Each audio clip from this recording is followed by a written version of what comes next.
Hello, I'm Arthur Black. Welcome to Weird Homes, a show that looks at the most unusual and bizarre homes in North America. You know, there are collectors and there are creative collectors. The difference? Well, creative collectors don't just create collections, they also collect their own creations. Take Ira Poole's pad. You'll be greeted by his homemade Sphinx and Statue of Liberty before you even ring the doorbell. At the Phillips place, the motto is make it funky, then fill it to the rafters. Meanwhile, at the Egan household, they always seem to find room for just one more kinetic, spring-loaded sculpture. These weird homes are getting fuller by the moment. Let's check them out.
I have the inside of the house, the entire inside of the house, and he has the entire outside of the house.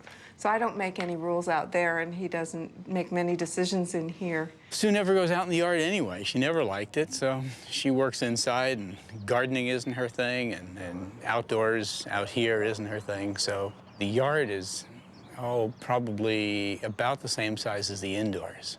So we share equal space.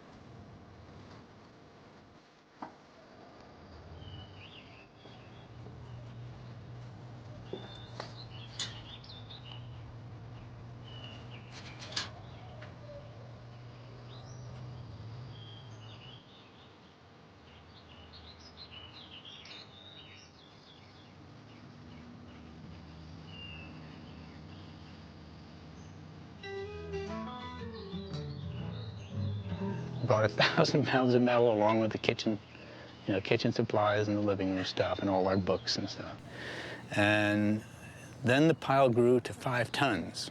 At this point, I still wasn't welding. I still wasn't utilizing it, just collecting it and taking pictures of it and appreciating it.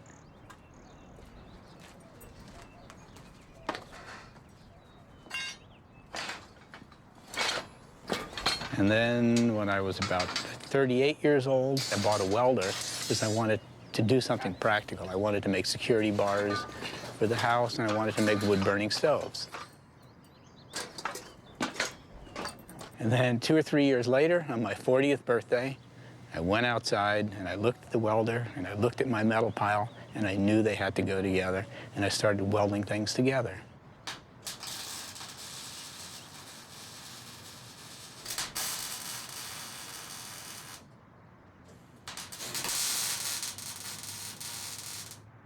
Okay, this is the first piece I did. I did it on my 40th birthday. It's this flower right here. And without thinking of what to do, I came up with this flower. And God, I went crazy after that. After that, I said, wow, look what I can do. And the next day I was out there cutting it up and making the second flower.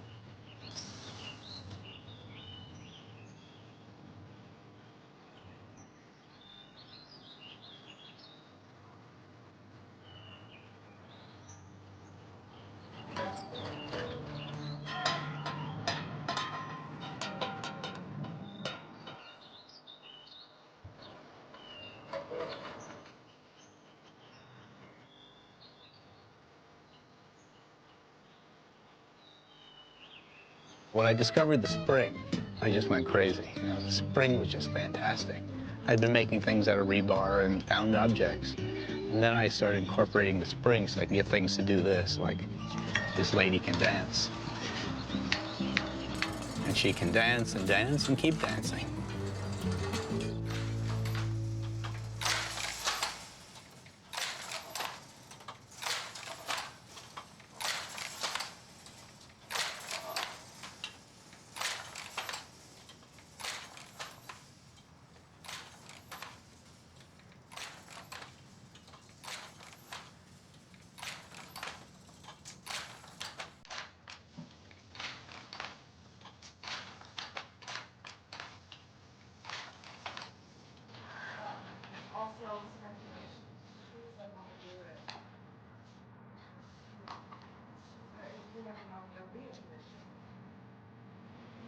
That piece is made with, I think it was 17 colors of red, and each place that you see a solid color, it's a combination 2 to 1.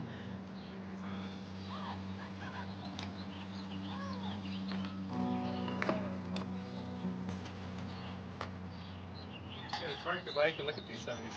This is great. They're kinetic. I love it. Just the sharpest thing. We come through town quite a bit, come out here and have breakfast or lunch. Just check out some of the neighborhoods. This time of year, see what flowers are in bloom, take pictures of flowers. So, and every once in a while, you get we turn down the wrong street, you get a gem like this.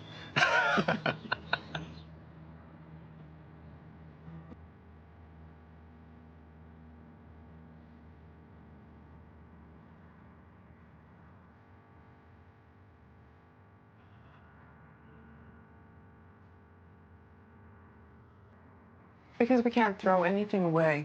It's just not, we've tried to get rid of. We have all sorts of things up there, and sometimes I like them and sometimes Ned likes them, and there are some things up there nobody likes. And they're still there. But they stay. Yeah, until something better might come, and I don't think it will. And once in a while, we dust it. Actually, we had our 25th wedding anniversary garage sale, or yard sale, and we finally realized we were collecting too much stuff, and we collected all the stuff, and we put it outside and sold thousands and thousands of dollars worth of things for a quarter and 50 cents and $1. Junk. And we came back in the house after the sale was gone, and it hardly made a dent in here. It was like we never got rid of anything.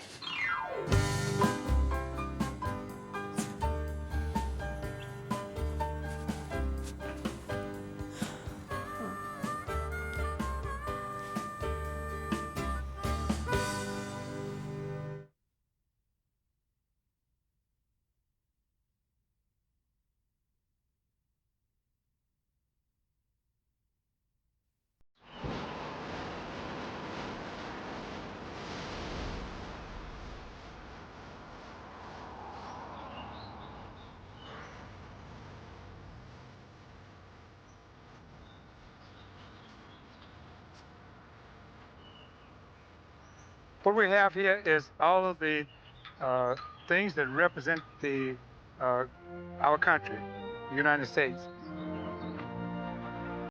This right here is Alaska. The waterfall there is Niagara Falls. We have the Statue of Liberty. We have the eagle. And we have the concrete map of the United States. And then we have a concrete map of old Mexico. Leaving here, we have the flag. And of course, we have the American flag and the Texas flag.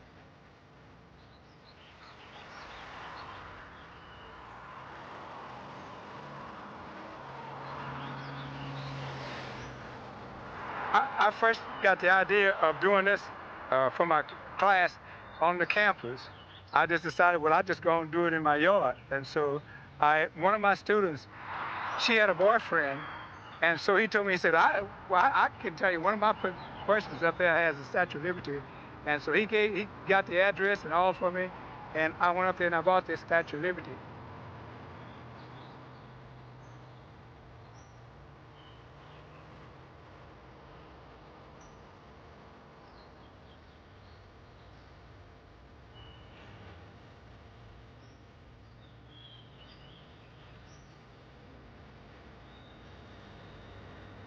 the Sphinx is sitting on top of Texas as a pop-up out of Texas. That is the way the Spanish explorers appeared here on this continent. They are just popped out of nowhere and were here, and they discovered this continent, you see. Over here, I have a rock bed, and it is quilted. You know, inside of the house where we make quilts for a house, well, instead, I make quilts out here out of rock, and this is a quilted rock bed.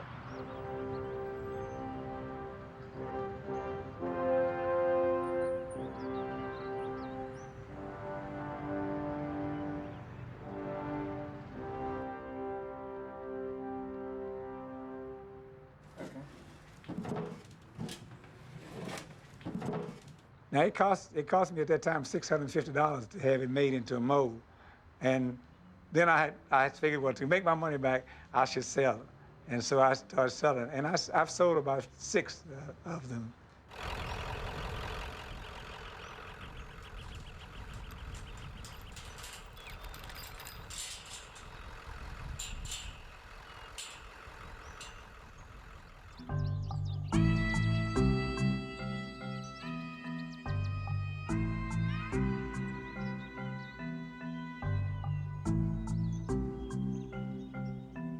You have 5 arches up here. Those 5 arches represent the 5 senses that we have. You got one big arch in which the bucket is hanging down. Now, that is that other sense that gave us the 6 simple machines, and from there on, we started as being much wiser and even bolder than the animals.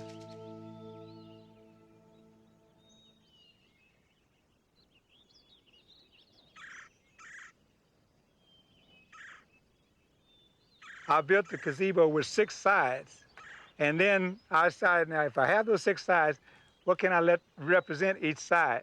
And so each side, you see, represented by a period of time in which Texas was under the rule of some other country. This is Texas under Spain rule, and that was from 1510 to 1821. And again, I have the flag over the continent of Texas.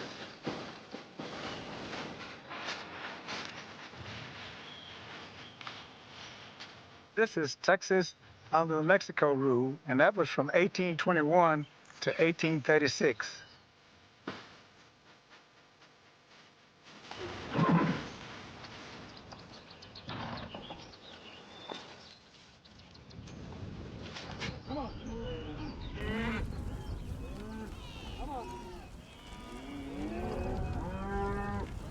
What we have here is my long, tall Texan. When I was clearing all of this land out here, this was a tree. And as I wore out boots and shoes down here working and what have you, I would put them on the tree here.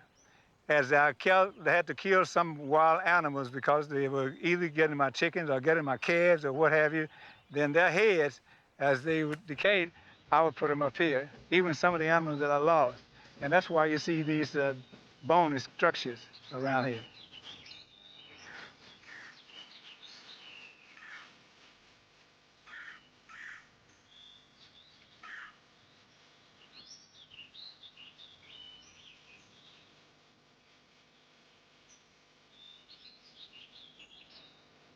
They thought I was crazy. They said that you work yourself to death and you still would not have seen what you've done.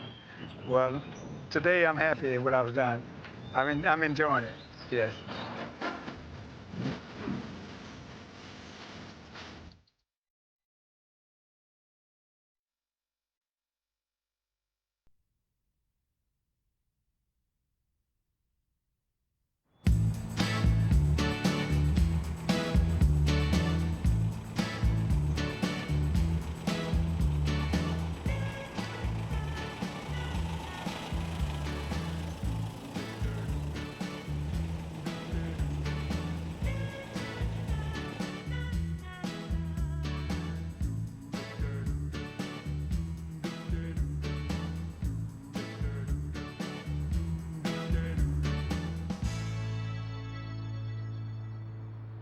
The imagery and the color is what attracts me, and then the nostalgia about something. So I could say, oh yeah, I remember when this, and I remember when that.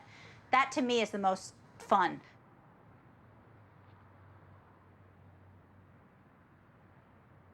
Come on into the kitchen. So there's a lot of interesting things to see in here. We have many different things here that we've collected. These are a whole bunch of vintage lunch boxes and TV toys and important things from our childhood that we've collected. You know, all things that were a big deal to us back in the 60s.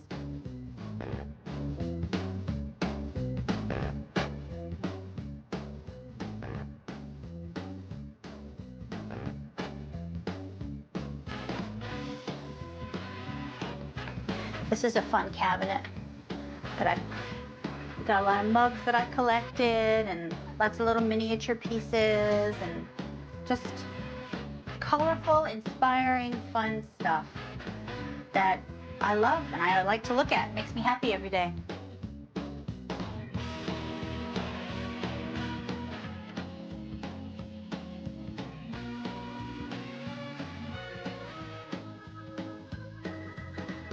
It even extends into closets. There's more stuff in here. And we haven't even touched this in a long time.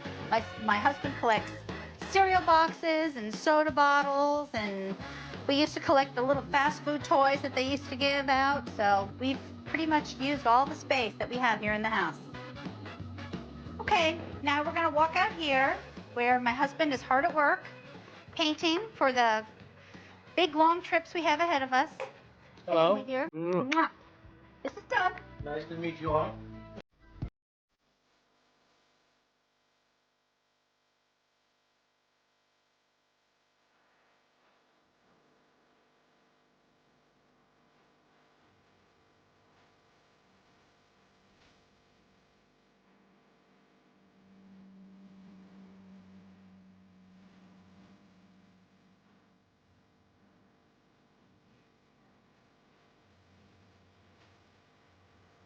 I just have to rein her in sometimes, you know. Sometimes it can get a little carried away, you know. Find a couple of good things and a few more good things. But in the end run, it's all great.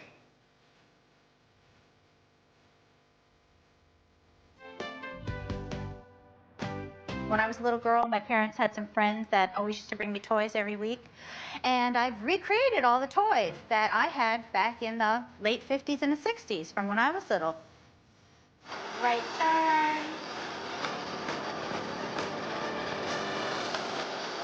Watch out!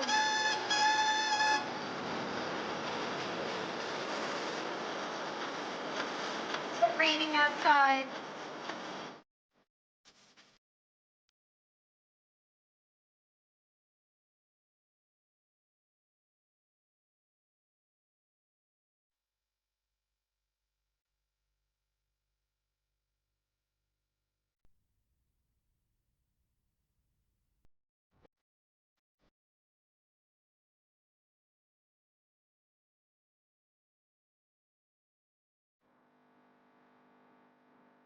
In this closet, which is Doug's closet for his clothes, this is also his secret vault for his passion. It used to be his passion for collecting starting lineups. Pose this way, pose that way, pose this way. And Doug collected them all, as you can see by the living proof of his closet.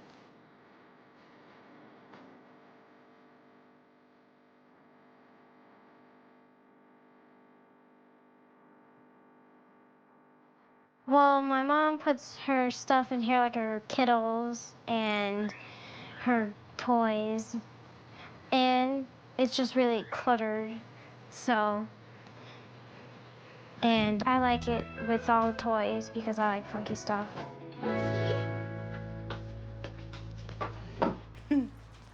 Out here, this is a dentist drill, and it came out of a haunted house. Wound up back at my friend's place, and I said, well, what are you going to do with it? He said, do you want it? Take it, you know, get it out of here. I'm sure anybody that was in the 50s can remember what the drills looked like back then. They look a lot different now. Do you have any cavaliers, my dear?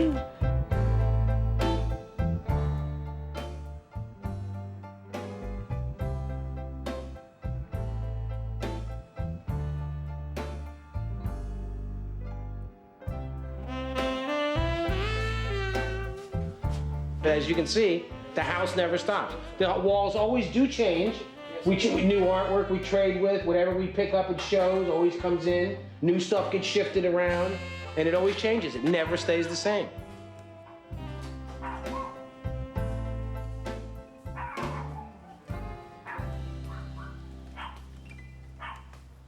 I've always wanted a weird home. Definitely. I always. The weirder, the better. The funkier, the stranger, the better it is. Good is boring. Boring. Out. Where's Willie? Chicken and egg thing. I'm Arthur Black. Hope you enjoyed Weird Homes. We'll see you next time.